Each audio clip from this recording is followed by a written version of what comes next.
오늘 은혜 받으실 하나님의 말씀은 출애굽기 20장 15절, 에베소서 4장 28절 말씀입니다. 출애굽기 20장 15절, 에베소서 4장 28절 말씀을 다 같이 봉독하시겠습니다. 도둑질하지 말라. 도둑질하는 자는 다시 도둑질하지 말고 돌이켜 가난한 자에게 구제할 수 있도록 자기 손으로 수고하여 선한 일을 하라. 아멘. 말씀의 제목을 함께 따라해 주시길 바랍니다. 도둑질하지 말라. 도둑질하지 말라. 2013년 제가 미국 오마하에서 이민 목회할 때에 오마하라고 하는 시에 한국 사람이 한 1000여 명 정도 살고 있었는데, 한국 사람들 중에 그래도 부자로 손꼽히는 사람이 몇 명 있었거든요.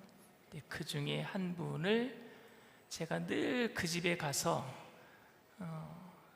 신방하면서 전도했어요.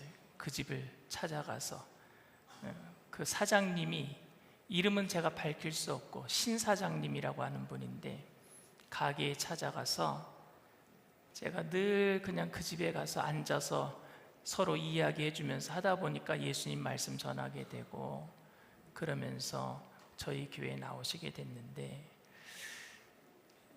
오마하에 건물도 많이 가지고 계시고, 그리고 그 집에 가잖아요. 차고가 있어요. 차고. 그 집 차는 아니에요, 제가.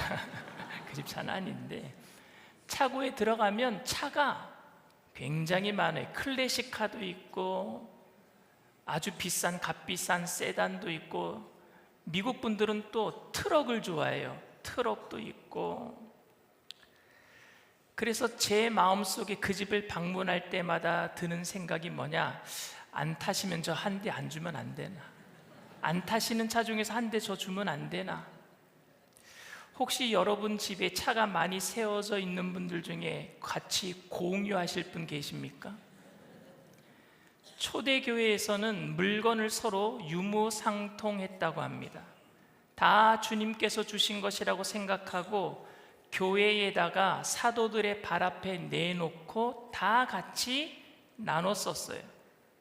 그래서 이런 초대교회의 좋은 점을 받아들인 분들 중에 현재 교회 안에서 어떤 분이 저에게 그렇게 말씀하시는 분이 있어요. 목사님, 필요하시면 언제든지 쓰세요. 그렇다고 제가 아무 때나 그렇게 말씀하신 성도님 집을 방문해서 좋아 보이는 물건들을 그분이 언제든지 쓰세요라고 했으니까 말없이 가지고 나오면서, 세상의 모든 것은 다 주님께서 주신 것이니까 아무거나 내가 가지고 나와서 쓰면 되지 라고 한다면 우리는 그것을 도둑질이라고 얘기합니다. 주인의 허락 없이 남의 물건에 손을 대는 것은 도둑질입니다. 그런데 이 도둑질에 대한 이해, 여러분 어떻게 보면은요, 남아도는 잉여 사유 재산에서 비롯된 것이 도둑질이라고 생각해요. 남아도니까 모자란 사람이 저 사람 것 좀 내가 가져가다 쓰면 좀 되지 않겠나 하면서 생긴 게 도둑질 아니에요?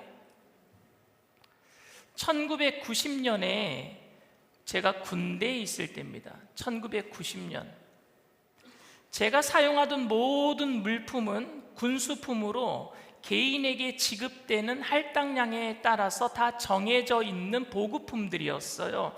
그런데 제가 받은 당시에 깨끗한 속옷들이 있었거든요. 2등병인데, 그런데 어느 날 제 속옷이 없어진 거예요. 2등병이라서 누구에게도 말하지 못하고 끙끙 앓고 있는데, 그런 저의 모습을 본 상병이 이렇게 얘기합니다. 군대에는 도둑은 없고 위치 이동만 있을 뿐이라고.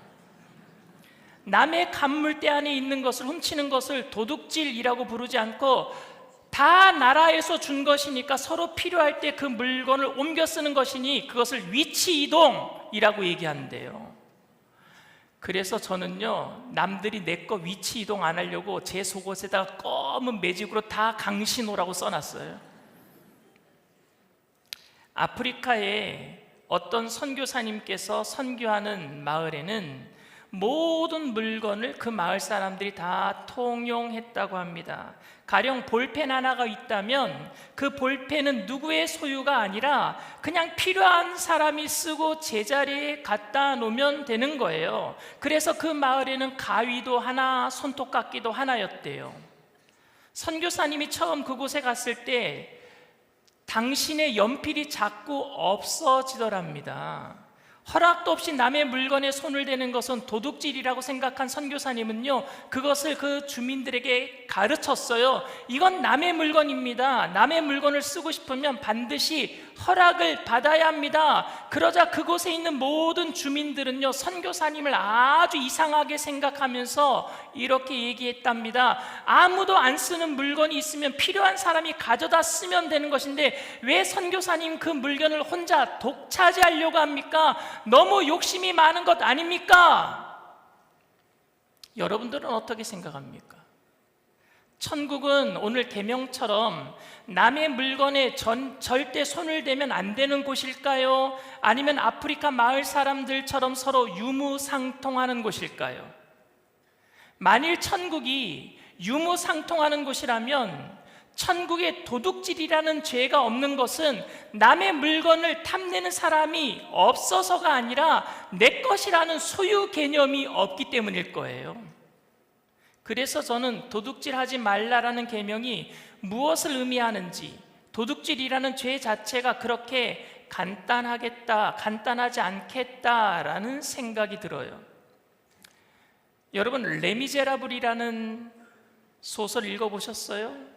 장발장, 연극으로도 들어오고 참 인상적인 이야기인데, 장발장의 누나는 남편을 잃은 과부였고 그에게는 7명의 자녀를 홀로 키우고 있었어요. 그러니까 누나가 너무 불쌍해요. 그런데 장발장도 도울 힘이 없어요. 장발장도 너무 가난합니다. 그래서 7명의 조카가 굶고 있는 것을 보고 자기도 배고프고, 그래서 길을 가다가 빵집을 봤는데 빵 한 덩이가 보이는 거예요. 그래서 유리를 깨고 빵을 훔쳤습니다. 그 빵을 훔친 것 때문에 법을 절대적인 가치로 여기는 냉철한 경찰관 자베르에게 잡혀요. 그래서 5년 감옥 생활을 합니다. 얼마나 억울해요, 여러분. 빵 하나 훔친 것 때문에, 그것도 배고파서. 억울해서요, 탈옥을 시도해요. 4번을. 그래서 4번을 다 붙잡힙니다. 그래서 19년을 살아요, 감옥에서. 빵 하나 훔친 것 때문에 19년을 감옥에서 살아요. 19년 만에 풀려났지만 살 길이 막막한 그가 길거리에서 잠을 자는데 미리엘이라고 하는 주교를 만납니다.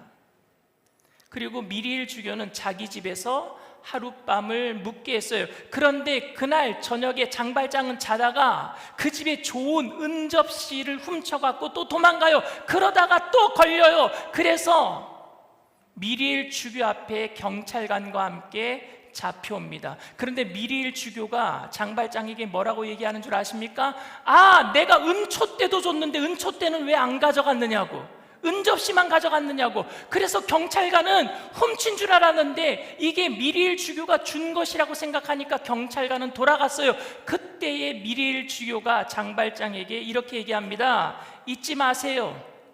이 은으로 당신은 선한 사람이 되겠다고 나에게 약속한 겁니다. 나는 당신의 영혼을 하나님께 드리기 위해서 이 은으로 산 거예요. 관점에 따라서는 도둑질하지 말라라는 계명이 왠지 가진 자 편에서 그들의 소유를 지키기 위한 것처럼 들리기도 합니다. 우리나라 옛말에 사흘 굶으면은 담을 넘는데요, 사흘 굶으면은 남의 거를 도둑질할 수밖에 없답니다.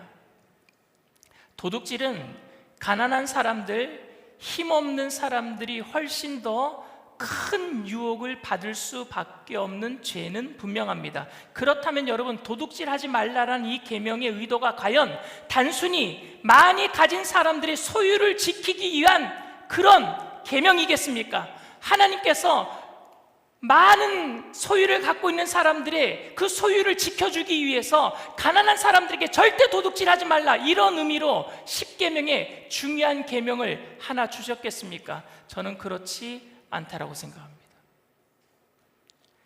도둑질하지 말라, 훔치다 라고 하는 히브리 언어가 가나브예요. 이 가나브는요, 단순히 물건을 훔치는 것뿐만이 아니라 사람을 납치하는 것도 가나브고 사람의 마음을 속이는 것도 가나브라고 얘기합니다. 창세기 31장 26절입니다. 라반이 야곱에게 이르되 네가 나를 속이고, 이때 가나브예요.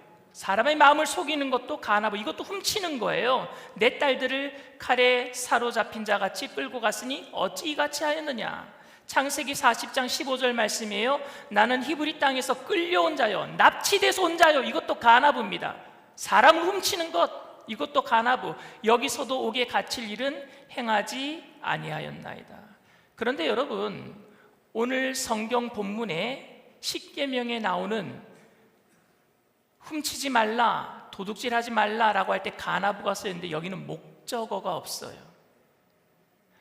성경에 가나브라고 나오는 훔치다라고 하는 단어가 나올 땐 다 목적어가 쓰이는데 68번의 가나브가 나와요. 훔치다라는 말이 나오는데 거기에는 다 목적어가 있어요. 사람을 훔친다, 소를 훔치지 말라, 마음을 훔치지 말라, 남의 물건에 손대지 말라, 다 목적어가 있어요. 그런데 오늘 본문에는 목적어가 없어요. 그러니까 이 계명은 아주 폭넓게 사용될 수 있어요. 그럼 뭘 훔치지 말라는 것일까? 도둑질의 보편적인 정의는 내 것이 아닌 남의 것을 상대방의 허락 없이 취하는 모든 행위는 도둑질입니다. 남의 집의 담을 넘어서 물건 훔치는 것도 도둑질이고, 허락 없이 남의 생각을 뺏겨 쓰는 표절도 도둑질이고, 세금을 떼어먹는 것도 도둑질이고, 시험 볼 때 컨닝하는 것도 도둑질이고, 이 도둑질이 얼마나 심각하게 공동체를 파괴하는 죄인지 우리는 다 알고 있습니다. 그런데 이 도둑질에 관해서 오늘 성경 본문 하나 더 읽었죠. 에베소서 4장 28절에 사도 바울은 뭐라고 얘기하고 있느냐? 도둑질하는 자는 다시 도둑질하지 말고 돌이켜 가난한 자에게 구제할 수 있도록 자기 손으로 수고하여 선한 일을 하라, 이렇게 얘기했어요. 그러니까 사도 바울은 이 도둑질을 어떻게 생각했느냐? 수고하는 일과 반대되는 개념으로 대조해서 생각했어요. 도둑질과 노동과 반대되는 개념으로. 무슨 의미냐? 다시 말하면 쉽게 거저 취하려고 하지 말고 자기 손으로 수고하여서 선한 일을 하라 라는 의미예요. 이런 의미에서 우리의 삶에 도둑질을 한번 제가 적용시켜 보고자 합니다. 첫 번째, 그러니까 도둑질은 불성실함이에요. 쉽게 뭔가 얻어내려고 하는 거, 일하지 않고 뭔가 불로소득으로 얻어내려고 하는 거, 이거 도둑질입니다. 사람들이 도둑질하는 이유가 어쩔 수 없는 가난 때문만은 아닌 것 같아요. 도둑질하는 심리 중에 하나는 힘들이지 않게 편하게 결과를 취하려고 하는 게 도둑질 아닙니까? 제가 1993년에 제대했어요. 군대를 제대하고 아버님이 저에게 학비를 대주시지만 제가 이제 군대 갔다 오니까 철이 들었어요. 철이 들어서 나도 좀 일을 해야 되겠다. 놀고 먹는 대학생이 되지 말고 일을 한 다음에 복학을 하자. 그래서 제가 93년도에 아르바이트를 했는데, 어디서 아르바이트를 했느냐? 세곡동에 그때 당시 안기부 건물을 짓고 있었어요. 거기 신혼조회를 하고 들어가서 거기서 노가다 같은 아르바이트를 한 거예요. 근데 아르바이트를 하는데 저는 하루 일당 벌기 위해서 아침부터 저녁까지 열심히 일했어요. 근데 열심히 일하는데 어떤 사람은요, 쉬엄쉬엄 일을 해요. 담배도 피기도 하고 누워서 낮잠도 자기도 하고. 그런데 저는요, 뭣도 몰랐기 때문에 그냥 열심히 일했어요. 근데 저녁 때가 되니까 그 사람이 받는 하루 일당과 제가 받는 하루 일당이 똑같은 거예요. 그래서 그 다음 날부터 생각이 든 게 뭐냐? 나도 좀 쉬엄쉬엄 일하고 돈은 그렇게 다 받으면 좋겠구나 하는 생각이 들었어요. 이게 도둑질이에요. 이게 도둑질이란 말입니다. 세상 사람들은 들키지 않고 편하게 일하고 돈을 받았으니 행운이다, 운 좋다 말할지 모르겠지만 사도 바울은 분명히 말을 합니다. 정당하게 일한 대가가 아닌 것을 기대하는 것은 도둑질이라고 얘기합니다. 남의 동의와 허락 없이 남의 것을 취하게 되는 겁니다.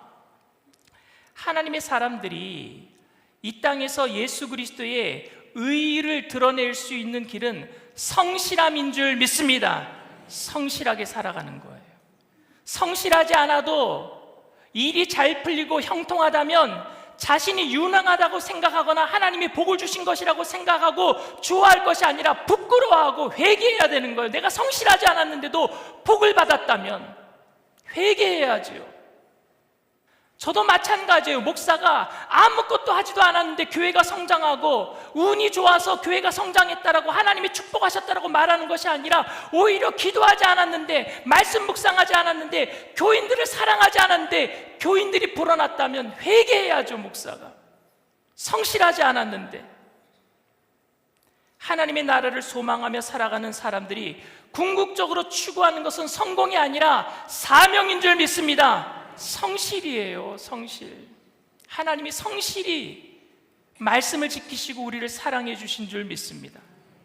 그리스도인들은 고생하지 않고 잘 사는 것을 인생의 최고의 목적으로 삼지 않고 예수 그리스도를 영화롭게 하는 것을 인생의 최고의 목적으로 삼아야 될 줄 믿습니다. 두 번째로 제가 도둑질에 대해서 생각해 볼 수 있는 것은 가난한 사람들이 하는 도둑질이 아닌 부자들의 도둑질이에요.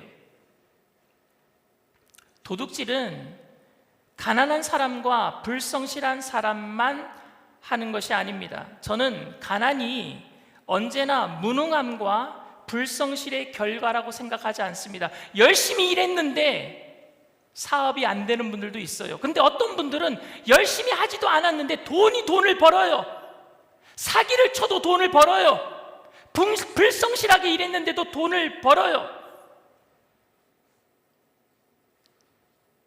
하나님이 어떤 분은 돈 많은 집에서 태어나게 하셨고, 하나님이 또 어떤 분은 돈이 없는 가난한 가정에서 태어나게도 하십니다.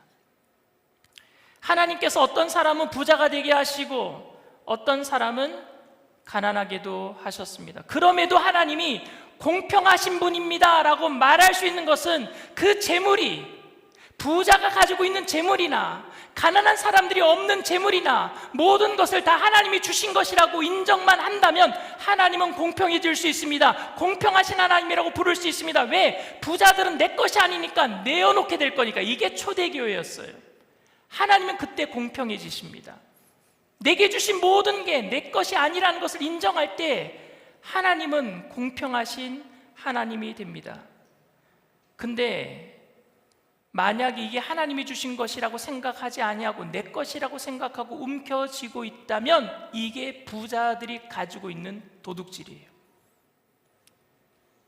저는 도둑질하지 말라라는 계명이 단순히 가난하고 힘없는 사람들뿐만이 아니라 부자들에게도 요구하는 정당한 하나님의 요구라고 생각합니다. 10계명에 있는 요구. 다시 장발장의 이야기로 돌아가 보겠습니다. 장발장은요, 도둑질하지 않으면 굶어 죽을 수밖에 없는 그런 사람이었습니다.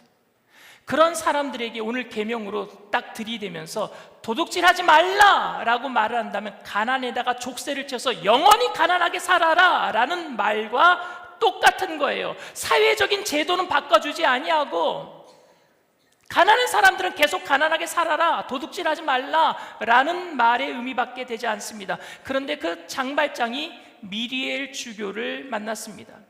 따뜻한 집으로 들어가서 식사를 대접받았어요. 은접시를 훔치고 도망갔지만 붙잡혀서 돌아왔을 때 주교는요, 내가 은촛대도 주었는데 왜 가지고 가지 않았느냐, 왜 접시만 가지고 갔는가, 그리고 은촛대를 2개를 넘겨줍니다. 자신의 것을 나누어요. 그러면서 오늘 이렇게 얘기합니다. 하나님이 오늘 당신을 구하셨어요. 이 은촛대를 가지고 다른 사람이 되어서 하나님을 기쁘시게 하는 사람이 되세요.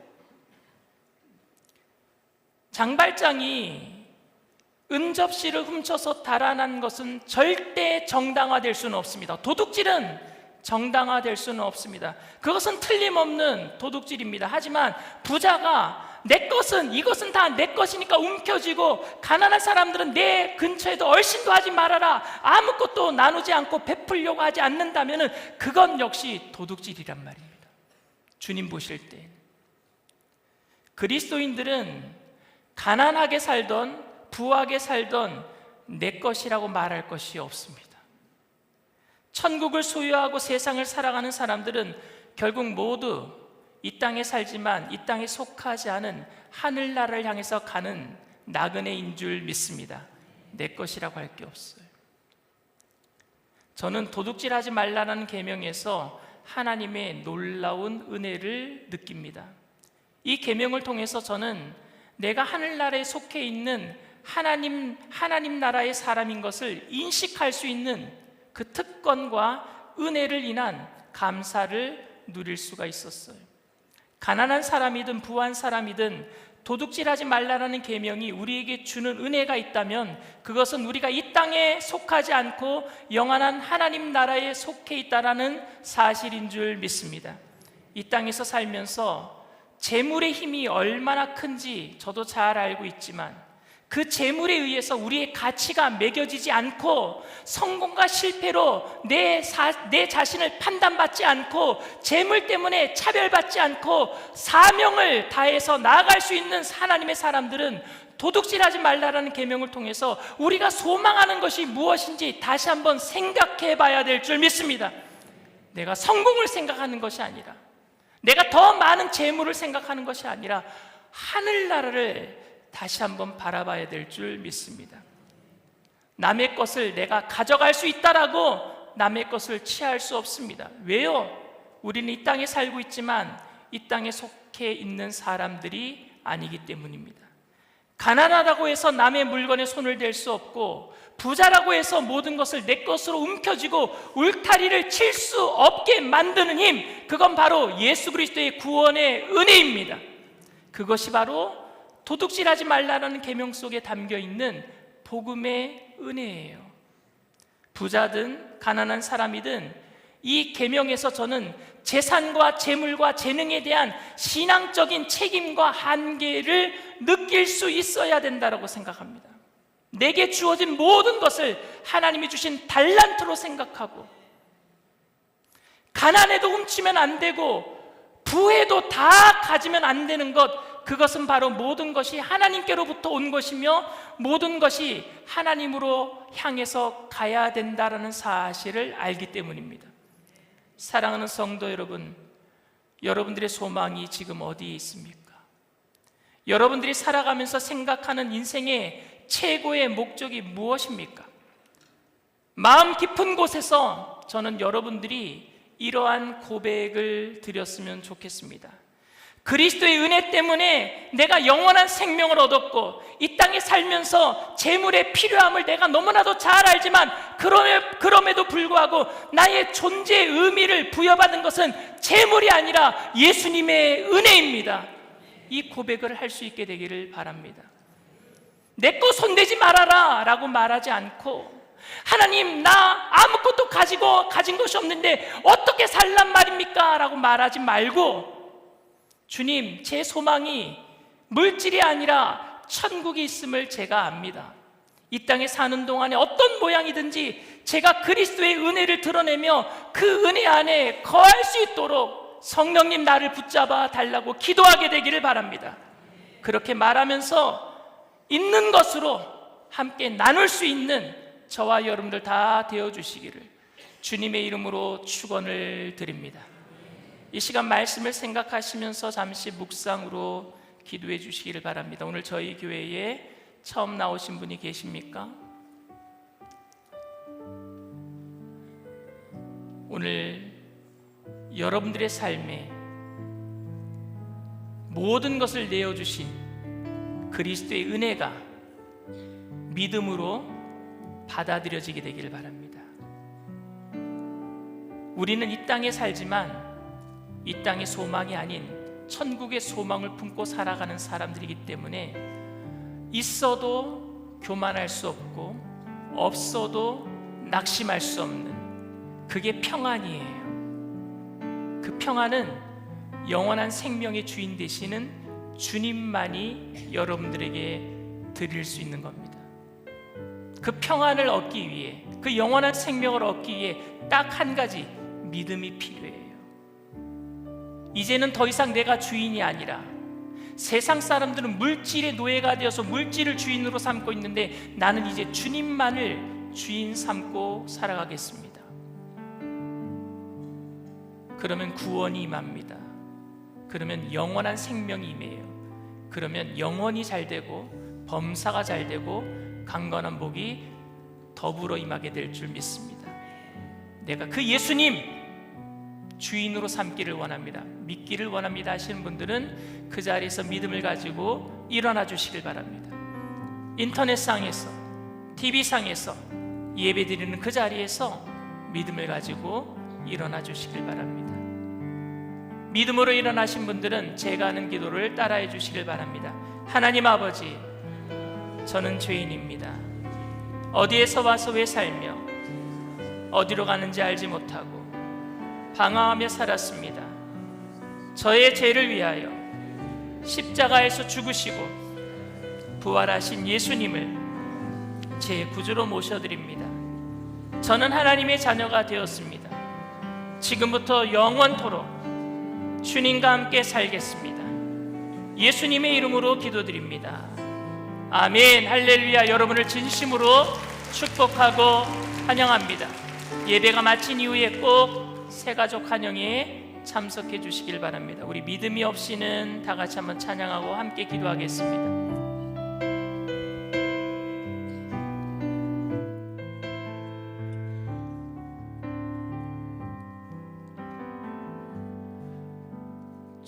주님, 제 마음이 너무 둔해서 주님을 볼 수 없습니다.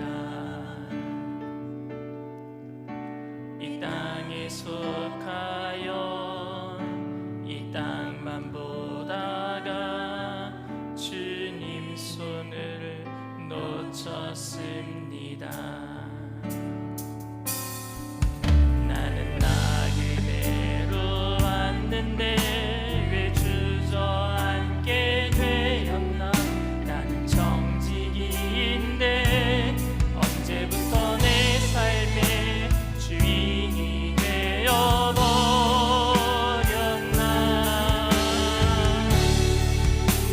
믿음이 없이는 기쁘시게 못하나니 모든 수고도 다 헛되뿐이라.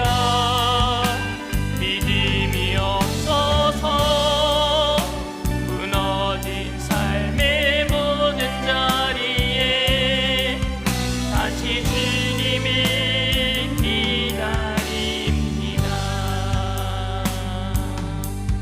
주님, 제 마음이 너무 둔해서 제 마음이 너무 둔해서 주님을 볼 수 없습니다. 이 땅에 속하여 이 땅만 보다가 주님 손을 놓쳤습니다.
누가복음 16장에 보면 유명한 예수님이 하신 비유가 나오는데 그게 부자와 거지 나사로의 비유예요. 그런데 우리는 그 비유를 통해서 부자는 하나님을 안 믿었기 때문에 지옥불에 던져지고 거지 나사로는 하나님을 잘 믿어서 천국의 아브라함의 품에 안겼다, 이렇게 생각을 합니다. 아니요, 그렇지 않습니다.